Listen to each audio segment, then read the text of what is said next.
올림포스에서 가장 강력한 힘과 가장 뛰어난 생식력을 지닌 제우스. 제우스는 오늘도 어김없이 사촌인 레토와 정을 나누며 생식세포를 형성하였습니다. 다른 여신들에 비해 마음이 따뜻하고 부드러운 심성을 가졌던 레토는 그렇게 제우스의 쌍둥이를 임신하게 되었는데요. 하지만 이때 레토에게 태어날 쌍둥이가 훗날 굉장히 위대한 신이 될 것이라는 예언이 있었습니다. 이 소식은 결혼과 가정의 신이자 제우스의 정실 부인인 헤라에게 전해졌고, 헤라는 남편의 생식 활동은 물론 자신의 자식보다 뛰어난 신을 낳을 것이라는 레토에게 분노와 질투심을 느끼게 되었습니다. 곧이어 헤라는 레토가 이 세상 해가 비치는 땅에서는 절대로 아이를 낳지 못할 것이라며 으름장을 놓았고, 얼마 안가 신들의 여왕의 선포는 현실로 바뀌었죠. 레토는 오래도록 출산할 장소를 찾아다녔으나 헤라의 분노를 살까 두려워한 주민들은 그녀가 자신들의 영지에서 머물지 못하게 하였고, 레토는 산달이 되어가도록 정처 없이 떠돌아 다녀야만 했습니다. 그런데 여기서 온갖 고생을 하던 레토를 지켜보던 수상한 그림자가 있었는데 바로 제우스였죠. 제우스는 만삭의 내연녀가 고생하는 모습을 몰래 지켜보았고 이를 굉장히 안타까워했습니다. 결국 보다 못한 그는 포세이돈을 보내 레토가 출산할 장소를 마련해 주었는데요. 그 장소가 바로 델로스 섬이었습니다. 사실 이 델로스 섬은 레토의 여동생인 아스테리아였는데요. 그녀는 제우스의 구애를 피해 바닷속으로 뛰어들어 그곳에서 생겨난 섬이었습니다. 한편 아기를 낳기 위한 출산의 진통을 느끼기 시작한 레토. 하지만 아무리 힘을 줘도 좀처럼 애가 나올 생각을 하지 않았는데요. 보통 초산부의 출산의 고통은 손가락 절단보다 조금 덜 아픈, 남성이 급소를 맞았을 때의 약 1.23배 정도 된다고 하는데요. 레토는 나오지 않는 아이 때문에 7일 밤낮으로 이 진통을 느껴야 했습니다. 사실 이 배경에는 레토에게 출산의 여신이 가지 못하게 방해한 헤라가 뒤에 있었죠. 레토는 계속해서 끔찍한 진통에 시달렸지만 헤라는 출산의 여신이 출산을 도와주지 못하도록 붙잡아 두었는데, 이때 이를 목격한 온 세상의 이치를 깨달은 이치의 여신 테미스는 헤라의 이러한 모습이 이치에 어긋난다고 생각하게 되었습니다. 그녀는 출산의 여신에게 금목걸이라는 뇌물을 주며 출산의 여신이 출산을 돕도록 도와주었습니다. 그렇게 드디어 고통에서 해방될 날이 온 레토. 곧바로 포세이돈은 파도로 델로스 섬을 가리며 태양이 드러나지 않는 땅을 만들어 주었고, 그렇게 햇빛이 비치지 않는 땅에서 레토는 건강한 쌍둥이를 출산하게 됩니다. 그렇게 태양과 의술의 신인 아폴론과 달과 사냥 그리고 순결의 신인 아르테미스가 태어났습니다.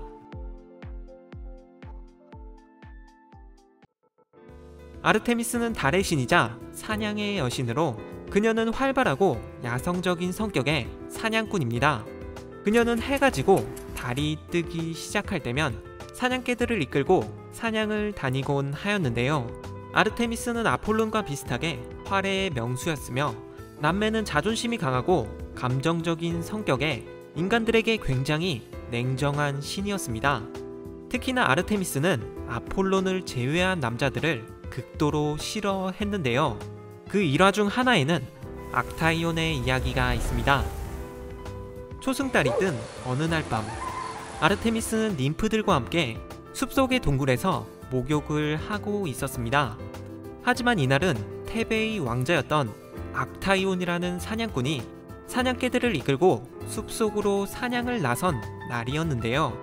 사냥의 도중 그는 목이 말라 물을 마시기 위해 숲속의 동굴 속으로 들어갔습니다. 그러나 그 동굴에서는 아르테미스가 목욕을 하고 있었죠. 그저 물을 마시러 갔다가 졸지에 여탕에 들어가 버린 악타이온. 순간 아르테미스는 그를 보고 소스라치게 놀랐으나 전라로 가득한 여성들이 가득한 여탕에 들어간 남자 악타이온이 10배는 더 놀랐습니다. 하지만 10배 놀랐다고 해서 여신의 알몸을 본 사실이 용서되지는 않았었죠. 아르테미스는 알몸을 훔쳐본 벌로 곧바로 그를 사슴으로 만들어버리고, 이에 사슴으로 변했긴 했으나 수컷이었던 악타이온은 동굴 밖으로 황급히 뛰쳐나갔습니다. 하지만 동굴 밖에는 그의 명령에 따라 대기하고 있던 사냥개들이 널려 있었고, 주인을 몰라본 개들은 악타이온을 물어 죽이게 되죠. 그렇게 그는 자신의 사냥개들에게 사냥당하게 되었습니다.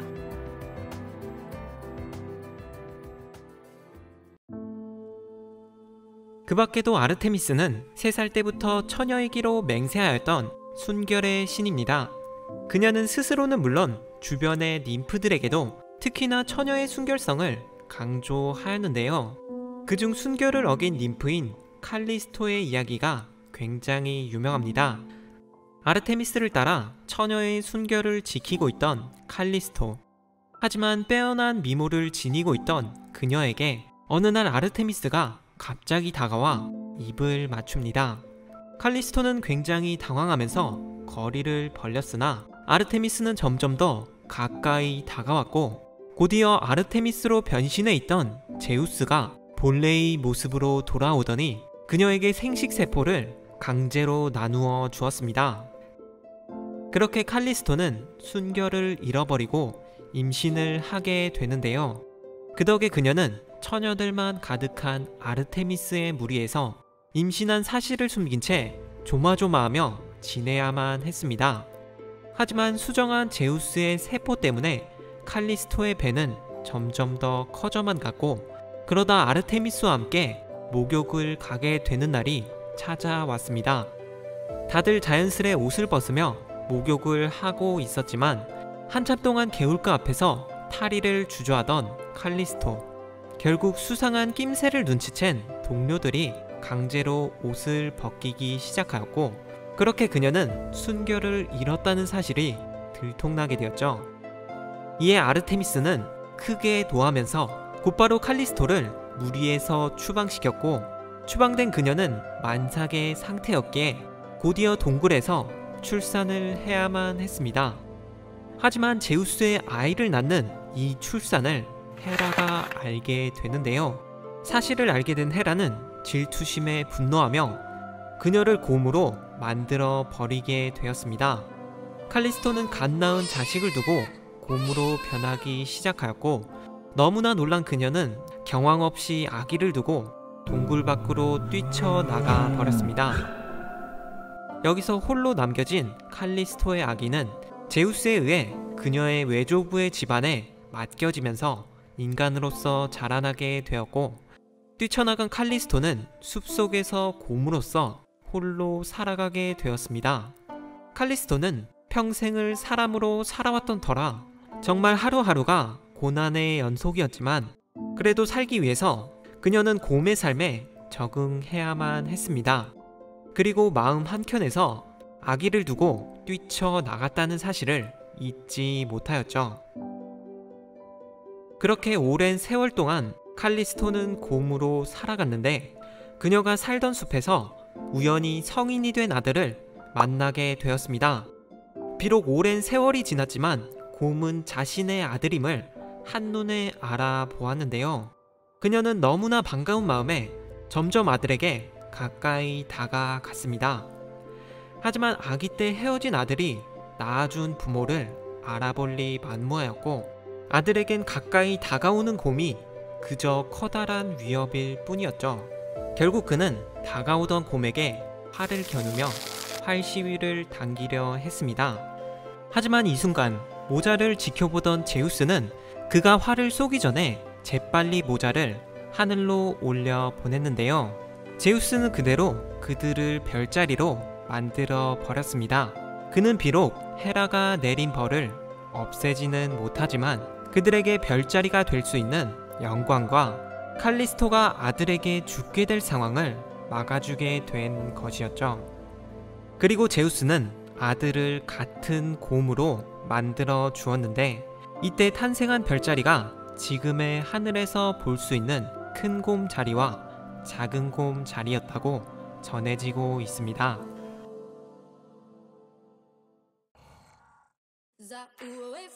한편 고대 도시 에페소스에서는 아르테미스를 모시기 위한 거대한 신전이 있는데요. 그리스의 시인 안티파트로스가 말하길 내가 본 고대 7대 불가사의의 건물 중 아르테미스의 신전이 가장 굉장했다고 평가했습니다. 현대에도 짓기 힘든 건축물을 고대에 어떻게 지었을까 싶은 7대 불가사의 중에는 무게 2.5톤에 300만 개의 돌덩이가 사용된 쿠푸왕의 피라미드, 이름만 보면 공중에 떠있을 것 같은 바빌론의 공중정원, 정교하고 아름다운 장식으로 가득한 마우솔로스의 영묘, 그 밖에도 제우스의 동상과 로도스의 거상, 알렉산드리아의 등대가 있는데요. 이 거대한 건축물들 중에는 사실 피라미드가 가장 거대하지만 아르테미스 신전이 매우 높은 곳에 지어져 있었기에 마치 하늘 위에 떠 있는 것 같았다 하여 가장 장엄했다고 설명합니다. 아르테미스는 셀레네를 제외하면 천상의 빛을 대표하는 유일한 여신이었는데 모든 자연을 두루 비추고 어디서든 볼 수 있는 달의 여신이기에 그녀가 모시는 신전 역시도 이렇게 높이 지은 것 같습니다. 아름답고 장엄하며 세계 7대 불가사의 중에도 가장 장엄했다는 아르테미스의 신전, 그리고 어두운 밤하늘에서 지상을 두루 비추는 달빛의 여신. 지금까지 아르테미스의 신화 이야기였습니다.